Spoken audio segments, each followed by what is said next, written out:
presiden boleh tuh kampanye, presiden itu boleh tuh meminta. Tapi yang paling penting waktu kampanye tidak boleh menggunakan fasilitas negara.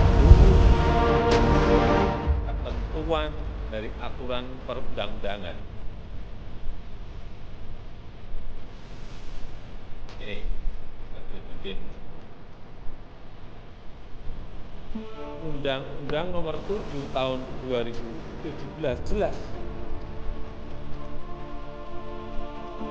menyampaikan di pasal 299 bahwa presiden dan wakil presiden mempunyai hak melaksanakan kampanye. Jelas. Jadi yang saya sampaikan ketentuan mengenai undang-undang pemilu.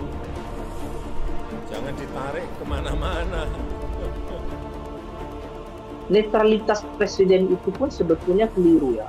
Jadi beliau secara pribadi tidak memihak. Itu tidak cukup. Beliau harus memihak pada negara. Beliau harus memihak pada penyelenggara. Sehingga kalau ada hal-hal yang dianggap itu mengganggu kontestasi, beliau harus melakukan aktivitas-aktivitas yang itu sifatnya mencegah atau bahkan menghentikan aktivitas-aktivitas yang interventif itu. Saya kasih contoh misalnya, ketika ada anggota kabinet yang secara terang-terangan melakukan kampanye sementara dia masih aktif menjadi anggota kabinet. Ada Erick Thohir, ada Raja Juli Antoni, ada Budi Ari, ada wakil menteri desa misalnya. Mereka melakukan aktivitas-aktivitas kampanye termasuk juga bahkan membuat organisasi Bahlil Lahadalia misalnya, menteri investasi misalnya. Maka presiden tidak bisa netral kemudian diam, tapi presiden harus melakukan teguran terhadap menteri-menteri ini dan paling bagus adalah melakukan reshuffle. Supaya apa? Supaya ketika para menteri melakukan kampanye mereka tidak membawa atau tidak disebut sebagai anggota kabinet. Itu adalah menjaga reputasi supaya pemerintah itu bersih, tidak dicampur adukan dengan politik praktis. Teknis debat seharusnya seperti apa misalnya, perlu dilakukan atau tidak, itu tidak apa-apa dan itu bagus. Tapi kalau presiden memberikan komentar peserta kandidat calon presiden si A begini, calon presiden si B begini, nah itu yang seharusnya dihindari. Kenapa?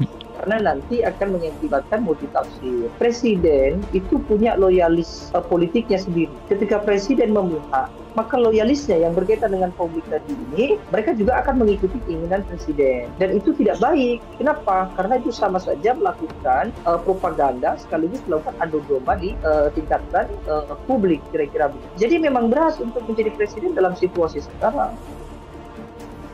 Kalau kami di Perludem kemarin sudah bersikap ya Mbak, ada 3 hal sebetulnya untuk menyikapi statement yang disampaikan oleh Presiden Jokowi. Pertama, karena Presiden Jokowi sudah terlanjur palang menyebutkan bahwa Presiden boleh berkampanye dan berpihak, Presiden harus menarik pernyataannya supaya ini memberikan pelajaran kepada Presiden, Menteri, aparatur negara yang lain, termasuk TNI, Polri, dan ASN harus tetap netral. Jadi tidak boleh ikut serta dalam kampanye dan keberpihakan. Yang kedua, kami juga mendesak sebetulnya Bawaslu sebagai penyelenggara pemilu harus tegas dan bertanggung jawab, melakukan kajian dan bahkan kalau perlu memeriksa apakah memang yang disampaikan oleh Presiden Jokowi itu potensi melanggar aturan pasal 282 dan 283 Undang-Undang Pemilu. Dan terakhir ya, karena juga statementnya sudah terlanjur disampaikan, pejabat negara jangan bermain mata gitu ya untuk melakukan aktivitas yang mengarah kepada keberpihakan.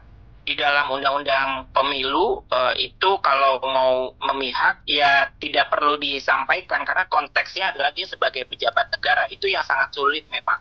Karena tadi ya selain memang ada aturan yang membolehkan untuk berkampanye, tetapi ada aturan lain yang melekat gitu ya, bahwa dia tidak boleh membuat keputusan yang menguntungkan atau merugikan salah satu peserta pemilu. Lalu juga dia tidak boleh ya keberpihakan itu dituangkan dalam bentuk kegiatan gitu. Yang itu yang sebetulnya harus dijunjung tinggi begitu, karena etika itu kan di atas dari aturan hukum yang berlaku. Permasalahannya kenapa ini menjadi ramai dan publik agak khawatir, karena ini disampaikan oleh Presiden Jokowi yang seharusnya netral. Dan itu ada potensi konflik kepentingan karena anaknya itu merupakan salah satu calon wakil presiden yang akan berkontestasi di pemilu 2024. Itu yang harusnya dijaga etikanya, Mbak. Jadi persoalan kampanye itu tidak menggunakan fasilitas negara, jalan cuti di luar tabungan, yaitu adalah dalam konteks kerangka regulasi yang memang diperbolehkan begitu.